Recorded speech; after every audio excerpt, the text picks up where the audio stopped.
good day look like? One of my earliest memories is of hiking up the path to Lake Agnes, a glacier lake not far from our cabin with my mom, dad, and brother Tim. I'm approximately 7 years old and was very proud of my ability to hike the whole way without stopping. My outfit is mismatched with pink and yellow plaid pants and a gold and red University of Minnesota sweatshirt. My hair is tied up in 2 dirty braids and I haven't had a bath in several days.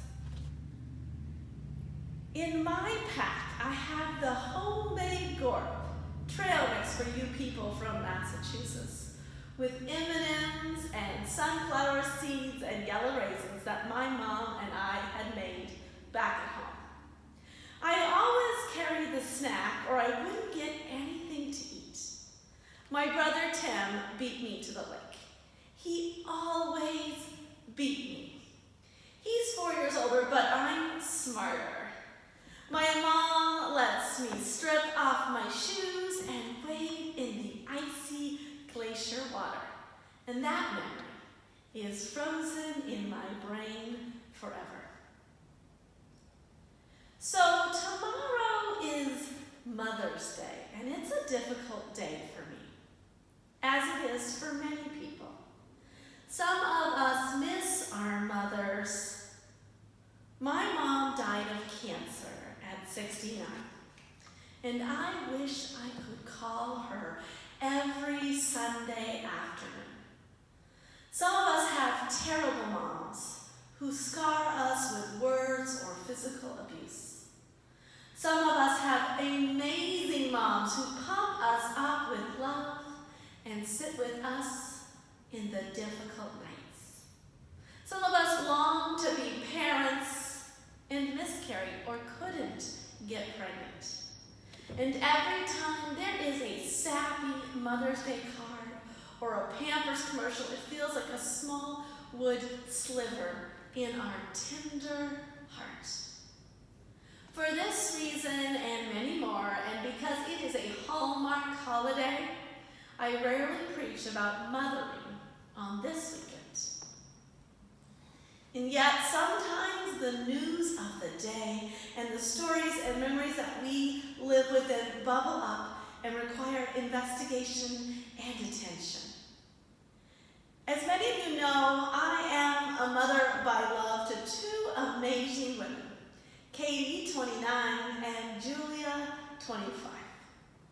I met them when they were 7 and 4 years old, and their mom had passed away 6 months before I arrived in their lives. For Katie and Julia, the story of their mom, Susan Elizabeth Dempsey Bear, is as central to their lives as their father or me. It has been a uniquely difficult and wonderful challenge to find ways to keep Sue's story alive in the ways in which we raise Katie and Julia, and yet it's a challenge we work at every day. This is another reason why Mother's Day is complicated at our house. In order to let Sue's voice be heard, to have her be the one who tells her story, I went online to the Smith Alumni Quarterly magazine and searched for Sue's last published piece of work. Sue has a few other articles, but they are mainly law reviews. Here is Sue's story from the spring Smith Alumni Quarterly magazine in 1997 titled The Smith Factor. An alumna details how her Smith experience helped her cope with cancer. You see the statistics everywhere. 1 in 8 women will be diagnosed with breast cancer sometime during her life. Of the 617 women with whom I graduated in 1983, that translates into an amazing 77 of us. In 1991, at 29, I was diagnosed with breast cancer and suddenly became one of those statistics. Over the past 5 years, I have come to realize that the time I spent at Smith and what I learned while there has profoundly affected my struggle with the disease. I call it the Smith factor, a state of being that's helped me along my life's journey by giving me the confidence I needed to succeed in law school, cope with chronic illness and disability, and ultimately to leave the safe and financially secure haven of the corporate world to pursue my calling to serve and care for others as a hospice chaplain. Let me explain. I entered Smith in 1979 as a naive 17-year-old. Chalk it up to stomping my feet and yelling loudly with several hundred other crazy-hatted and enthusiastic Smithies in John M. Green Hall at opening and closing convocations, or the excellent role models on the faculty. But when I graduated 4 years later, I had become an ebullient, self-confident woman. The phrase, "I can't," meant nothing to me because I had been imbued with a sense of self-confidence and almost chip on the shoulder-like attitude that I believe all Smithies, a special resilience against adversity. That resilience has shown itself in various ways across the past decade. After graduation, for example, I decided to study law. For various reasons, I had my heart set on attending Boston College Law School. The spring before I wanted to start, the college informed me that I had been placed on the waiting list. Then the Smith factor kicked in, and I realized that the waiting list wasn't good enough. I hounded the admissions department throughout the summer, but come the first day of classes, I still was stuck on the waiting list. Not to worry, I thought I arrived at the admissions office on the first day of registration as soon as it opened, check in hand, and told them I was not leaving until they admitted me. It worked. I was admitted that day. I look back at this experience, as well as my years on the law review there and the 6 years I spent at a large Boston law firm, and realize that the Smith factor clearly played a part. Then came my diagnosis. I was 29 years old, successful, a full-time wife, and a mother of a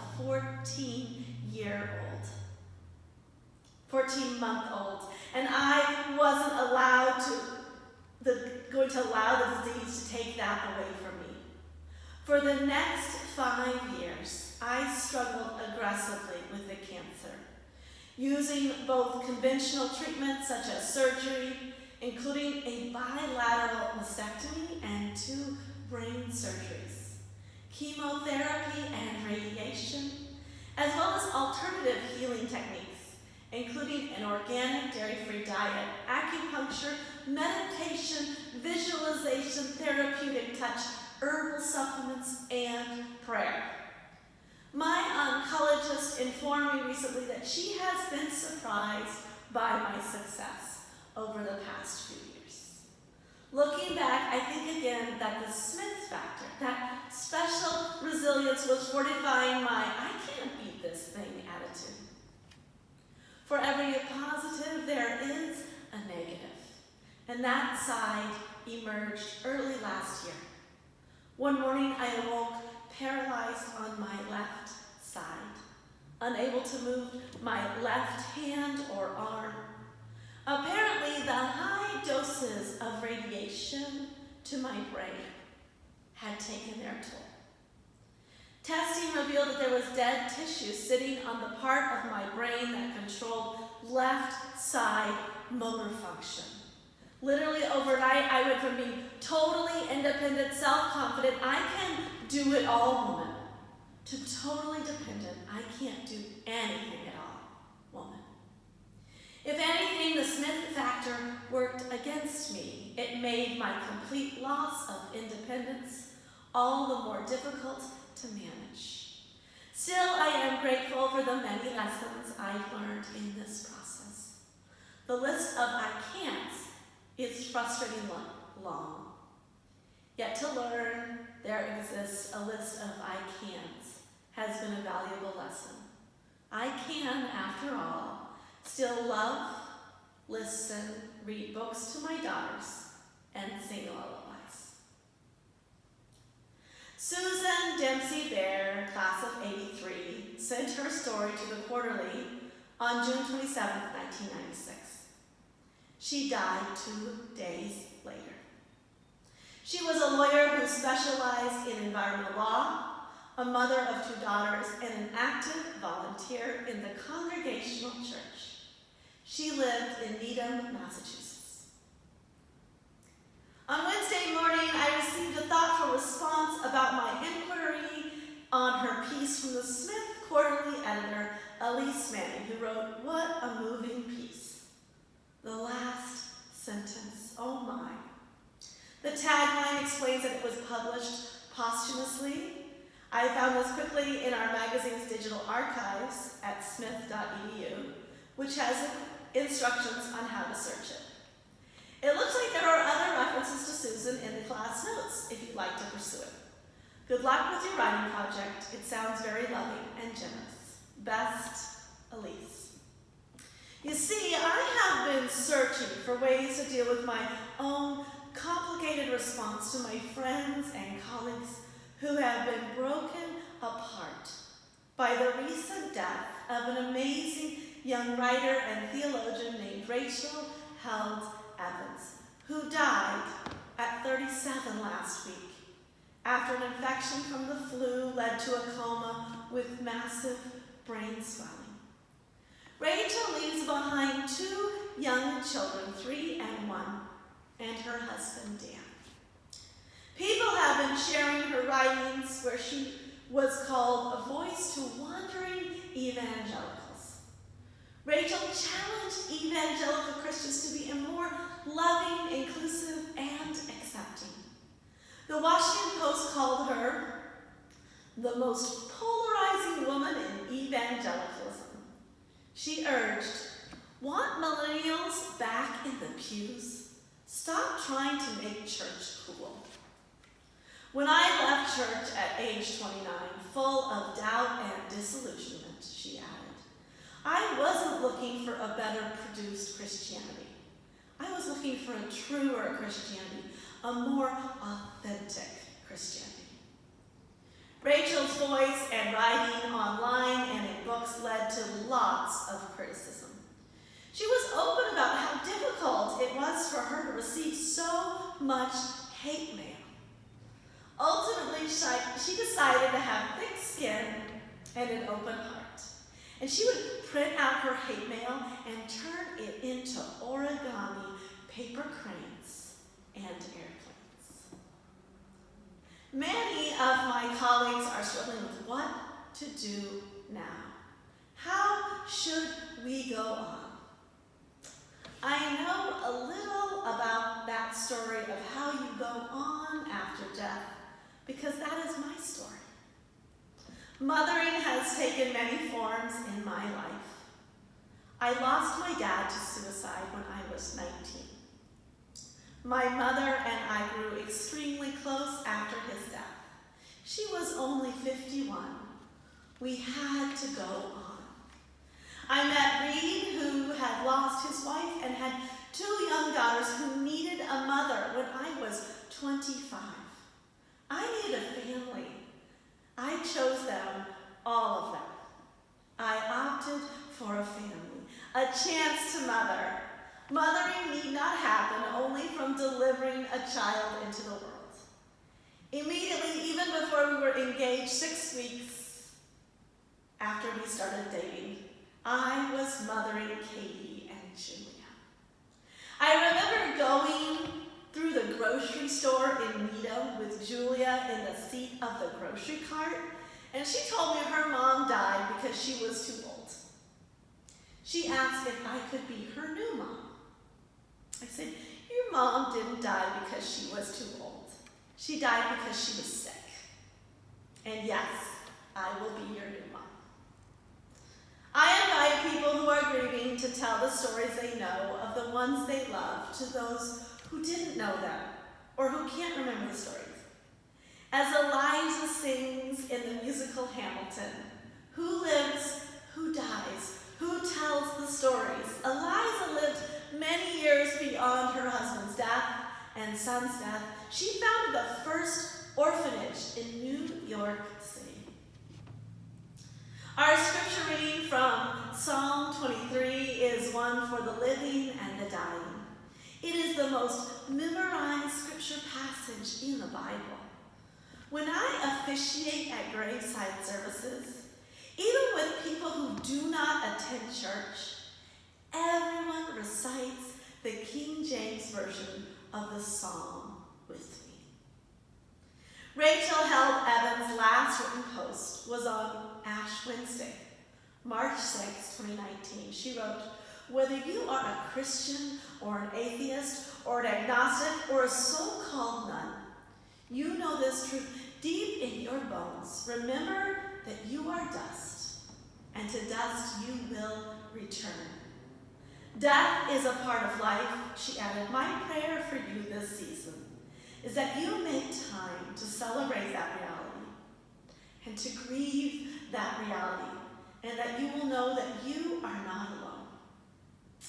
It is harder for me to deal with the complications of Mother's Day by avoiding the pain than it is to name the pain. I miss my mom. I wish that Katie and Julia still had their birth moms soon. And I wouldn't want to trade the life we have built together in love as a family. Here's the thing, life is holy and filled with pain and beauty.